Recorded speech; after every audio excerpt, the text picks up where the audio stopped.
Hello friends, welcome to my YouTube channel. My name is Harjeet Kaur. आज हम discuss करेंगे 20th और 21st ऑफ अगस्त के डेली करंट अफेयर क्वेश्चंस। तो अगर आपको इस पर्टिकुलर लेक्चर की पीडीएफ चाहिए तो उसके लिए आप मेरा टेलीग्राम चैनल भी ज्वाइन कर सकते हो, जिसका लिंक आपको नीचे डिस्क्रिप्शन बॉक्स में मिल जाएगा। तो शुरू करते हैं। आज का फर्स्ट क्वेश्चन है Thaksin Shinawatra. Thaksin Shinawatra, she became the youngest prime minister of which country? youngest prime minister बनी है ये कौन सी कंट्री की? नाम क्या है? Thaksin Shinawatra. she is 37 years old।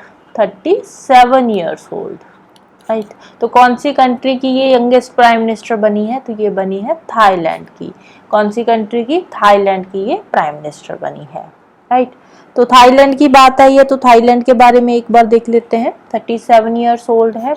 Thailand की कैपिटल क्या है? बैंकॉक। ये है थाईलैंड की लोकेशन। तो बैंकॉक इसकी कैपिटल है। नेबरिंग कंट्रीज की बात करें तो कौन कौन सी है? म्यांमार हो गया, लाओस हो गया और कंबोडिया, ये इसकी नेबरिंग कंट्रीज है। करेंसी है थाई बाट और ये रहा इसका फ्लैग, राइट। नेक्स्ट है recently the first case of mpox found in which European country. Mpox का पहला केस आया है यूरोपियन कंट्री में। एमपॉक्स क्या है? एमपॉक्स जो है ये एक मंकी वायरस है। कौन सा है? ये एक मंकी वायरस है। इसकी फुल फॉर्म है मंकी पॉक्स। मंकी पॉक्स इसकी फुल फॉर्म है।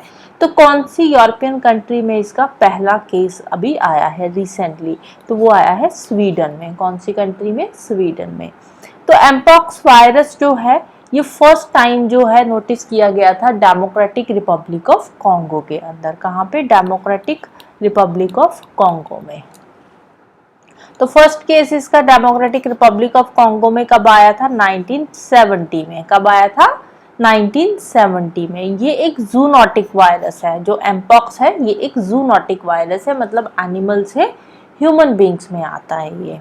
अब इसी को लेकर ये जो इसका फर्स्ट केस अभी रिसेंटली स्वीडन में देखने को मिला है, तो इसी को लेकर WHO ने ग्लोबल हेल्थ इमरजेंसी डिक्लेयर करी है। और पहली बार ऐसा हुआ है कि पिछले 2 सालों में 2 बार ग्लोबल हेल्थ इमरजेंसी जो है वो डिक्लेयर कर दी गई है बाय द WHO। नेक्स्ट है मैत्री उत्सव is celebrated in which country. मैत्री उत्सव ये एक फेस्टिवल है। तो कौन सी कंट्री का है? हमारी कौन सी नेबरिंग कंट्री का ये फेस्टिवल है? तो ये है श्रीलंका का। ये श्रीलंका में कहाँ पे? कोलंबो में सेलिब्रेट किया जाता है मैत्री उत्सव। श्रीलंका में कहाँ पे? कोलंबो में ये सेलिब्रेट किया जाता है, राइट। कब किया जाता है ये? जब हमारा इंडिपेंडेंस डे होता है 15 अगस्त को, right. Next which country became the 18th member of United Nations command. United Nations command जो कि साउथ कोरिया में है, राइट। यूनाइटेड नेशंस कमांड जो कि साउथ कोरिया में है। तो साउथ कोरिया में जो भी वॉरशिप सिचुएशन कोई होती है तो उसको प्रोटेक्ट करने के लिए ये जो यूनाइटेड नेशंस कमांड है वो वहाँ पे काम करती है। तो रिसेंटली इसका जो 18th मेंबर कंट्री बनी है वो कौन सी है? तो इसकी 18th मेंबर कंट्री है जर्मनी। 18th मेंबर कंट्री कौन सी है? जर्मनी। किसकी? United Nations Command in South Korea. Next है what is the jersey number of PR Sreejesh. PR Sreejesh ये कौन से गेम से रिलेटेड है? सबसे पहली बात है तो he is a famous hockey player. तो अभी इन्होंने अपना रिटायरमेंट अनाउंस करा है। हॉकी में भी ये कौन थे? गोलकीपर थे, राइट। ये गोलकीपर थे। तो इन्होंने रिसेंटली अपना रिटायरमेंट अनाउंस करा है। तो उसके साथ ही इनका जो जर्सी नंबर था, जर्सी नंबर कितना था? 16 था। तो इनका जो जर्सी नंबर है इसको भी रिटायर कर दिया गया है। मतलब जो इनका जर्सी नंबर है वो आगे किसी को नहीं दिया गया। तो इनका जर्सी नंबर कितना था? 16, राइट। PR श्रीजेश कौन है? हॉकी प्लेयर है और हॉकी में गोलकीपर है, राइट। नेक्स्ट है who is the head of national cricket academy. National cricket academy कहाँ पे है ये नेशनल क्रिकेट एकेडमी? ये है कर्नाटका में। कहाँ पे है? कर्नाटका के अंदर। तो इसके हेड कौन बने हैं? इसके पहले भी हेड थे, अब दोबारा फिर से ये इसके हेड बने हैं, तो नाम है इनका वीवीएस लक्ष्मण। वीवीएस लक्ष्मण बने हैं नेशनल क्रिकेट एकेडमी के हेड। पहले भी यही थे, अब फिर से यही अपनी टर्म को आगे कंटिन्यू करेंगे 3 साल के लिए, राइट। आगे 3 साल के लिए ये टर्म को अपनी को कंटिन्यू करेंगे। नेक्स्ट है which of the following is are flag bearer of Paris Paralympics 2024। अब पहले हुए थे पेरिस ओलंपिक्स, अब होने जा रहे हैं पेरिस पैरालंपिक्स। जो ओलंपिक्स गेम्स थे 2024 के वो भी पेरिस में हुए थे, और जो पैरालंपिक्स गेम्स है, पैरालंपिक्स गेम्स जो हैं ये भी कहाँ पे होने जा रहे हैं, पेरिस फ्रांस के अंदर, पेरिस फ्रांस में ये होने जा रहे हैं।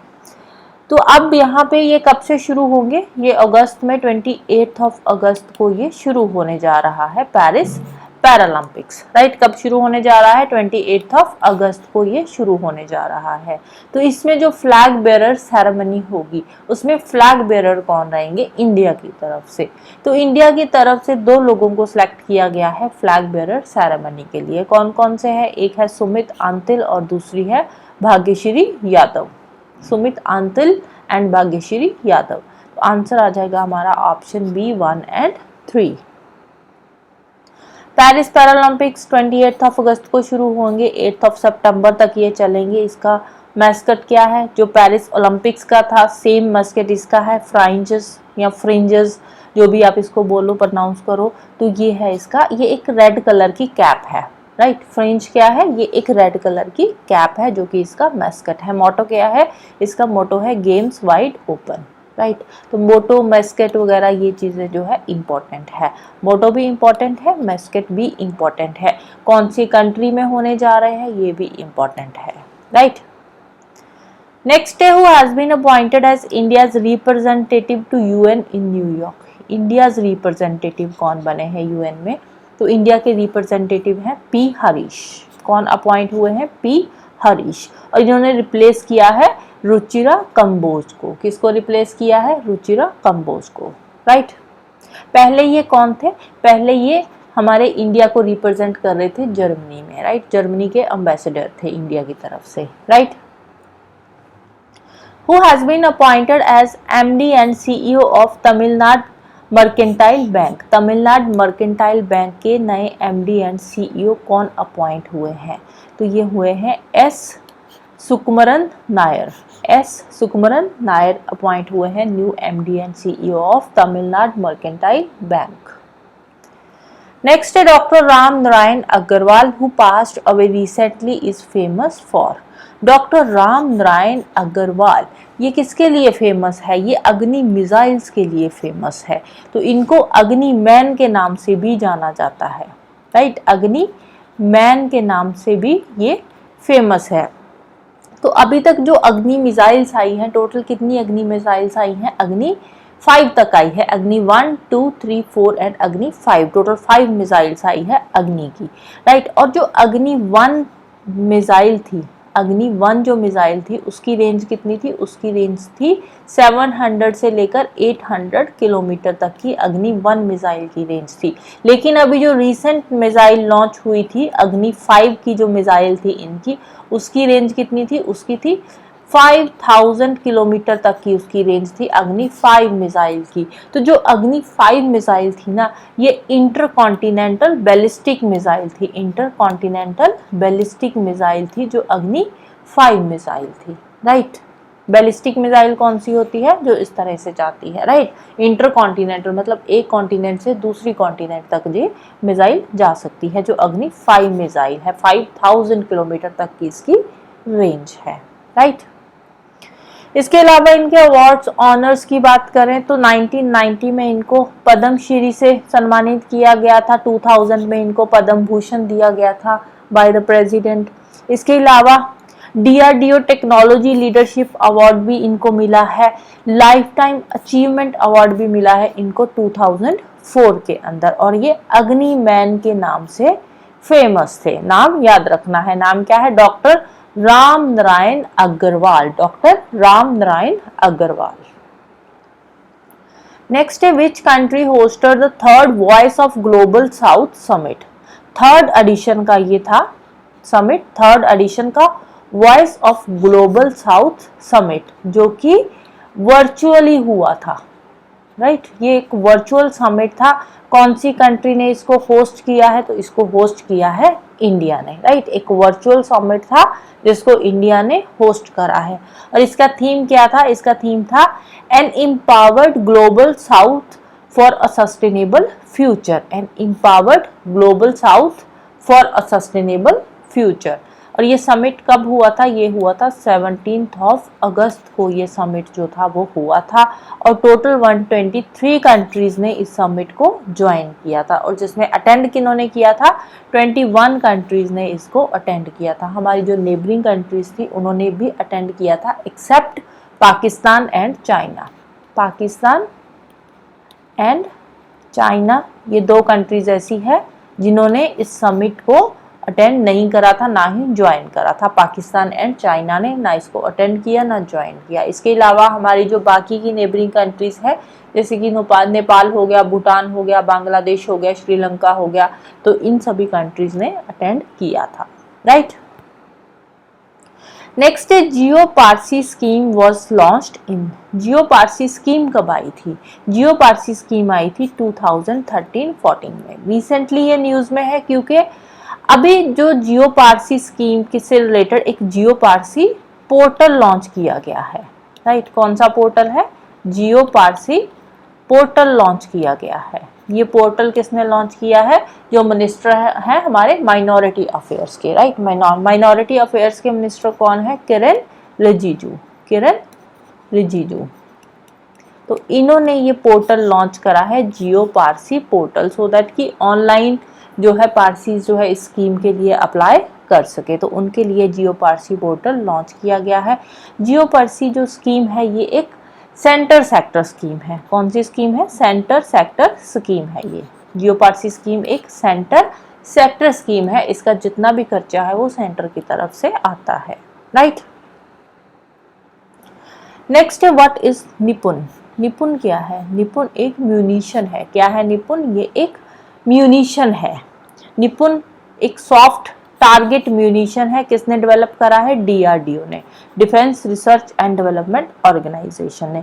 और इसको डिजाइन किसने करा है? इसको डिजाइन करा है armament research and development establishment ने। किसके साथ मिलकर? High energy material research laboratory के साथ मिलकर इसको डिजाइन किया गया है, राइट। डिजाइन किया गया है ये किसने? ARDE और HEMRL ने मिलकर इसको डिजाइन करा है। तो और अब इसकी जो प्रोडक्शन हो रही है वो कौन कर रहा है? अब ये जो टेक्नोलॉजी है DRDO की, ये किसको दी गई है? दो प्राइवेट इंडस्ट्रीज को, जो कि इसकी मास प्रोडक्शन करेंगी निपुण म्यूनिशन की। कौन सी प्राइवेट इंडस्ट्रीज है? इकोनॉमिक एक्सप्लोसिव लिमिटेड नागपुर और प्रीमियर एक्सप्लोसिव लिमिटेड सिकंदराबाद। तो दोनों मिलकर जो है इसकी मास प्रोडक्शन करेंगे। DRDO ने इसको टेक्नोलॉजी ट्रांसफर कर दी है। तो दोनों इंडस्ट्रीज ने मिलकर इसकी बल्क प्रोडक्शन शुरू कर दी है। और इसके लिए जो ऑर्डर्स इंडियन आर्मी की तरफ से आ रहे हैं उसके 20 लॉट्स जो है अभी तक डिलीवर कर दिए गए हैं। जो निपुण है ये हाईली यूजर फ्रेंडली है और एनिमी के लिए बहुत ही डेडली म्यूनिशन है। ये जो निपुण है यूजर फ्रेंडली है लेकिन एनिमी के लिए बहुत ही डेडली होगा। बाकी इसको हैंडल करना, ट्रांसपोर्ट करना, इसको लगाना, ये सब प्रॉपर सेफ रहेगा। इसमें कोई जान का खतरा नहीं है। इसको इंस्टॉल करने में या ट्रांसपोर्टेशन में या इसकी हैंडलिंग में, तो उन सब के लिए ये सेफ है, लेकिन ये एनिमी के लिए डेडली है, right. So that's all for today. Hope you like this video. Thank you, bye bye and have a nice day.